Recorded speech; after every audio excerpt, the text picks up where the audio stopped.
Hello students, welcome to Gopali community of economics.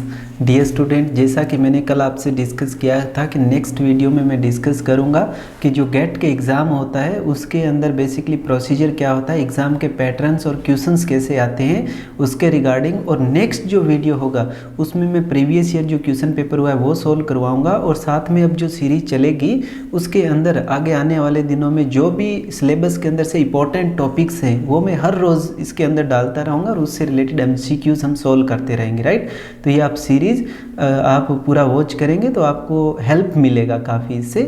तो देखिए, अब की बार जो गेट का एग्ज़ाम है वो जो आईआईटी खड़गपुर जो है वो ऑर्गेनाइज करने जा रहा है। राइट, तो डियर स्टूडेंट, हमें आपको पता है कि इकोनॉमिक्स को अब की पिछली बार से 2021 का जो गेट हुआ उसमें ही इंक्लूड किया गया था ह्यूमैनिटीज़ एंड सोशल साइंस को, तो उसमें इकोनॉमिक्स भी आया है।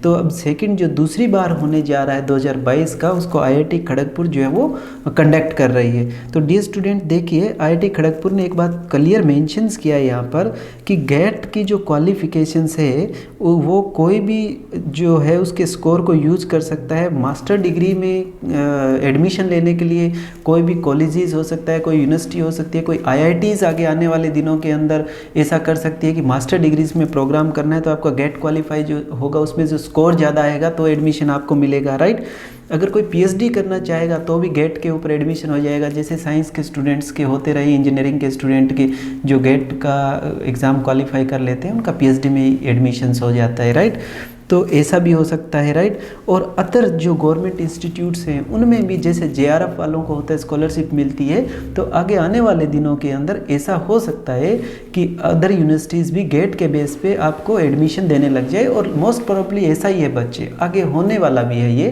क्योंकि गेट जो है वो आगे आने वाले दिनों में जेआरएफ के इक्विवेलेंट चला जाएगा। राइट, तो देखिए, तीसरा इसमें एक और इम्पॉर्टेंट बात है कि अगर तुम्हारे पास गेट क्वालिफाई है तो आगे मैं इस बात को डिटेल में डिस्कस करूंगा डियर स्टूडेंट कि आप कोई भी पब्लिक सेक्टर की जो अंडरटेकिंग है उसमें भी ज्वाइन कर सकते हैं। बहुत सारी ऐसी कंपनियां हैं, आगे मैं डिस्कस करूंगा। राइट, कि वो कौन सी कंपनी है। और इकोनॉमिक्स के अंदर भी सेंट्रल गवर्नमेंट डायरेक्ट रिक्रूटमेंट भी कर सकती है 2022 के स्कोर को। राइट, तो इसलिए आप इस चीज़ पे फोकस कीजिएगा, क्योंकि एक बात मैं आपको बोलता हूँ स्टूडेंट को हमेशा कि क्वालिफिकेशन वो कहीं यूज़ हो सकती है। पीछे मेरे एक फ्रेंड थे जिनका गेट क्वालिफाई था और स्टेट गवर्नमेंट ने, हरियाणा ने जो है वो वैकेंसी निकाली कि हम डायरेक्ट रिक्रूटमेंट करेंगे गेट के बेस पे, और उसका गेट स्कोर अच्छा था तो डायरेक्टली एसडीओ लग गया। तो मेरे कहने का मीनिंग है कि आगे आने वाले दिनों में इकोनॉमिक्स के अंदर भी जिनका गेट क्वालिफाई होगा, अच्छा स्कोर होगा, उनको बहुत सारी सर्विसेज के अंदर डायरेक्ट रिक्रूटमेंट भी होने जा रही है। राइट, तो स्टेट गवर्नमेंट सोचती है कि गेट से अच्छा तो एग्ज़ाम क्या कंडक्ट करवा सकते हैं, तो इससे बेटर है कि हम वहाँ का वो ही उनके स्कोर के बेस पे ले लें। राइट, तो देखिए डियर स्टूडेंट, और ये जो गेट का स्कोर आपके पास रहेगा 2022 का, वो 3 साल तक वैलिड रहेगा। ठीक है, ये मेंशंस किया हुआ है यहाँ पर। तो कोई भी स्टूडेंट जो ग्रेजुएशन फाइनल ईयर में है, थर्ड ईयर में है, वो इसको एग्ज़ाम दे सकता है। जिसने मास्टर डिग्री कर ली या कर रहा है वो भी दे सकता है, जो हायर एजुकेशन में है वो भी दे सकता है, यानी मिनिमम क्वालिफिकेशन उसकी थर्ड ईयर में वो होना चाहिए। राइट, तो ये बेसिकली रहेगा। तो अब अगर हम इसमें डिस्कस करें कि उसमें एग्ज़ाम जो है वो क्या स्ट्रक्चर रहने वाला है, तो ये देखिए, ये जो 29 सब्जेक्ट्स बनते हैं उनके अंदर ह्यूमैनिटीज़ और सोशल साइंस को इंक्लूड किया गया है। इसके अंदर हमारा XH के अंदर हमारी इकोनॉमिक्स आता है। राइट, और इसके जो एग्ज़ाम होने वाला है वो फॉर्म आप लोग सब भर चुके हैं। तो 5 फरवरी, 12 फरवरी, 6 और 13, ये 5 से 6 और 12 से 13 2 दिन अगर सब कुछ सही रहता है तो एग्ज़ाम होगा। राइट, तो देखिए डियर स्टूडेंट, अगर हम एग्ज़ाम के पैटर्न की बात करें कि उसमें क्या होने वाला है पैटर्न में, तो कंप्यूटर बेस्ड एग्ज़ाम होगा, 3 घंटे का एग्ज़ाम होगा, जनरल एप्टीट्यूड होगा, एक कॉम्प्रिहेंसिव आएगा और एक आपके सब्जेक्ट का आएगा। तो देखिएगा उसमें क्वेश्चंस कैसे के आएंगे, 3 टाइप के बेसिकली क्वेश्चंस आएंगे। एक तो एमसीक्यूज़ आएंगे जिसके अंदर मल्टीपल चॉइस क्वेश्चन होगा और आपको एक ही सिलेक्ट करना होगा दूसरा आपके MCQs आएंगे। MCQs का मीनिंग होता है मल्टी सेलेक्ट क्वेश्चंस, यानी 4 ही या 5 ऑप्शन होंगे, उसके अंदर एक से ज़्यादा क्वेश्चंस को सिलेक्ट करने होंगे। तीसरा आपका NAT आएगा। NAT का मीनिंग न्यूमेरिकल आंसर टाइप, यानी कि आपको एक क्वेश्चन दिया जाएगा, वहाँ पर एक बॉक्स दिया जाएगा, उसके अंदर आपको टाइप करके आंसर भरना है। तो ये 3 टाइप के पैटर्न्स रहेंगे, राइट। बेसिकली इसका जो गेट का इम्फेसिस रहता है, जो मैंने जितने भी एग्ज़ाम को सोल्व किया है उसमें मैंने देखा है कि उनका इम्फेसिस होता है बच्चे की एनालिटिक पावर को जांचना। ये नहीं है कि ठीक है उसको बेसिक अंडरस्टैंडिंग सब्जेक्ट की होनी चाहिए, लेकिन वो ये चाहते हैं कि बच्चे की एनालिसिस करने की क्षमता कितनी है। इसलिए उनके अंदर आपसे क्वेश्चंस पूछे जाएंगे रिकॉल करने वाले, कॉम्प्रिहेंसिव का मीनिंग होता है बड़ी चीज़ को पढ़ करके उसके अंदर इंस्टेंटली उसका मेन जो पार्ट है वो समझ लेना, ठीक है। एप्लीकेशंस यूज कैसे होता है वैसे पूछेंगे, जैसे सोलो मॉडल से एग्जांपल पूछ लेंगे आपसे इलास्टिसिटी को रियल लाइफ में एग्जांपल पूछ लेंगे, ठीक है। और ये एनालिसिस और थिंसेसिस यानी चीज़ों को घुमा करके अंदर से पूछेंगे आपसे जानने के लिए। तो अगर हम ये कहें कि हमारे सब्जेक्ट में एग्ज़ाम मार्क्स का डिस्ट्रीब्यूशन क्या रहेगा, तो हमारा XH में आता है। तो XX में 100 मार्क्स का पेपर होगा, जिसमें 15 मार्क्स का तो जनरल एप्टीट्यूड होगा, जो सिलेबस मैंने कल डिस्कस किया उसके अंदर, राइट। और 85 मार्क्स का आपका जो होगा वो मेन पेपर होगा। उसके अंदर 85 में भी डिवीज़न है, वो मैं अभी डिटेल में डिस्कस करूंगा, राइट। एक साथ में यहाँ पर 1 नंबर के जो क्वेश्चंस होगा उसमें 1/3 नेगेटिव मार्किंग है, जो 2 नंबर का होगा उसमें 2/3 नेगेटिव मार्किंग है, ये भी ध्यान करना है। अब डियर स्टूडेंट अगर हम देखें तो देखिए कैसे कैसे मार्क्स हैं कि जो जर्नल एप्टीट्यूड का होगा वो 25 का होगा, उसके बाद में कॉम्प्रिहेंसिव का होगा, उसके अंदर जो जर्नल एप्टीट्यूड का होगा 15 नंबर का होगा, उसके बाद में जो कॉम्प्रिहेंसिव का होगा वो 25 नंबर का होगा, और जो सब्जेक्ट का होगा वो 60 नंबर का होगा, राइट। तो देखिए उसमें किस तरह से क्वेश्चंस रहेंगे वो भी हम डिस्कस करेंगे। तो यहाँ पर मैंने एक स्लाइड और इससे पहले डाली है कि इसकी इम्पोर्टेंस क्यों है गेट के स्कोर की, राइट। आगे वाली स्लाइड में हम डिस्कस करेंगे कि क्वेश्चंस किस तरह के रहेंगे, सारा बिल्कुल एक एक चीज़ को।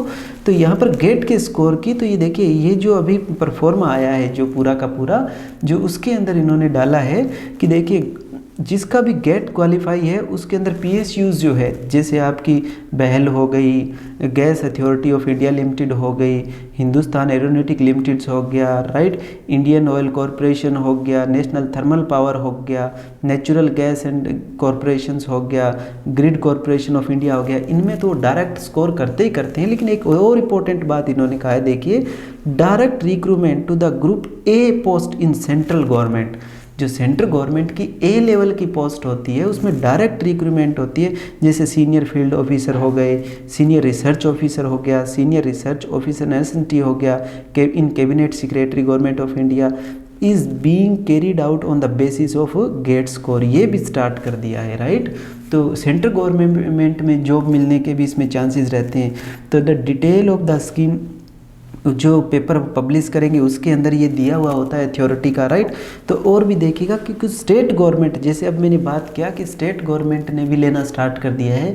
तो डियर स्टूडेंट अब जो बच्चे प्रिपरेशंस करते हैं नेट की, उनको बहुत ज़्यादा साथ में गेट भी इतना इंपॉर्टेंस है डायरेक्ट जॉब लेने के लिए भी, राइट। इसलिए कोई भी बच्चा है वो कोशिश ये करो कि गेट के स्कोर को अच्छा हम स्कोर मेंटेन कर पाएँ, राइट, क्योंकि इसमें डायरेक्ट जॉब का बहुत ज़्यादा चांसेस है।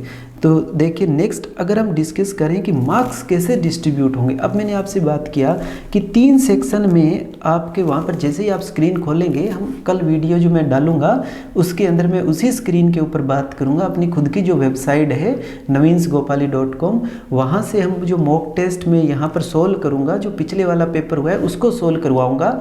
तो डियर स्टूडेंट आप देखेंगे कि उसके अंदर भी 3 सेक्शन मिलेंगे आपको। पहला सेक्शन जनरल एप्टीट्यूड का होगा, राइट, उसके अंदर 15 मार्क्स का होगा और क्वेश्चन होंगे 10 क्वेश्चंस होंगे। देखिए 5 क्वेश्चन ऐसे होंगे जिसके 1 नंबर होंगे तो 5 नंबर हो गए, 5 क्वेश्चंस ऐसे होंगे जिसके 2 नंबर होंगे, तो टोटल मार्क्स कितने हो गए 10 यहाँ से और 5 यहाँ से, तो 15 मार्क्स हो गए।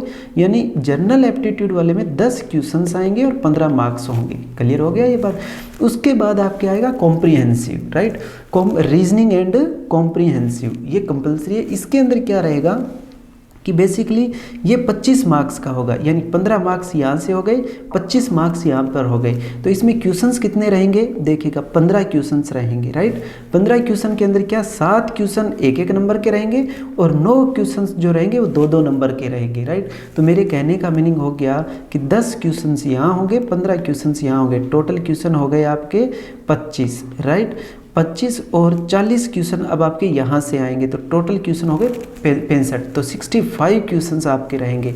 तो अगर हम थर्ड सेक्शन जो प्योर इकोनॉमिक्स का होना है उसके अंदर क्या रहेगा, देखो इसने कहा है कि जो आपकी चॉइस है C1 से C6 सब्जेक्ट तक, तो हमारा जो सब्जेक्ट है वो ये देख लीजिएगा, मैंने मेंशन किया है कि C1 के अंदर हमारा आता है इकोनॉमिक्स, राइट। तो C1 सेक्शन के अंदर क्या रहेगा कि इसके अंदर बेसिकली 39 क्वेश्चंस रहेंगे। 39 क्वेश्चंस के अंदर देखिए 18 क्वेश्चंस ऐसे रहेंगे जो एक एक नंबर का रहेगा एंड 21 क्वेश्चंस ऐसे होंगे जो 2-2 नंबर के होंगे। तो टोटल यहाँ पर कितने हो गए 42, ये जो सब टोटल यहाँ से 21 42 और 18 एक एक नंबर, तो 60 नंबर यहाँ से हो गए और 25 नंबर 15 नंबर यहाँ से हो गए आपके, राइट, और 15 और 25 यहाँ पर हो गए, राइट। तो ये आपके 40 और 100 नंबर के क्वेश्चंस हो गए। तो इस तरह का आपका टोटल जो है वो डिस्ट्रीब्यूशंस रहेगा एग्ज़ाम का। तो डियर स्टूडेंट, इस पूरे पैटर्न के ऊपर जो एज इट इज़ पैटर्न है इसी के ऊपर मैं आपसे कल डिस्कस करूंगा और टॉपिक भी मैं नेक्स्ट वीडियो में डिस्कस करते रहूंगा। और आप ये सीरीज जो है वो पूरा 2 महीने तक देखते रहिएगा। आपको डिटेल में मैं एक एक चीज़ें जो भी यहाँ करवाऊंगा वो आपको बिल्कुल उसी पॉइंट ऑफ व्यू से करवाऊंगा जैसा कि गेट के अंदर आता है। तो पहले तो हम सोल्व करेंगे इंटायरली गेट का जो प्रीवियस ईयर क्वेश्चन पेपर है, उससे आपको अंदाज़ा हो जाएगा कि हाँ कैसे आएगा। तो जो जो सिलेबस मैं करवाऊंगा वो तो आप करिएगा ही, और जो मैं नहीं करवाऊंगा यहाँ पर, क्योंकि जितने भी 2 महीने का टाइम रहेगा उसके अंदर जो मैं करवाऊंगा उसके अलावा कुछ रह जाएगा, तो आप उसको उसी पैटर्न के अंदर तैयार कीजिएगा, तो आपको बहुत हेल्प होगा इससे और स्कोर भी बेटर करेंगे, ठीक है। तो ठीक है dear student, thank you so much.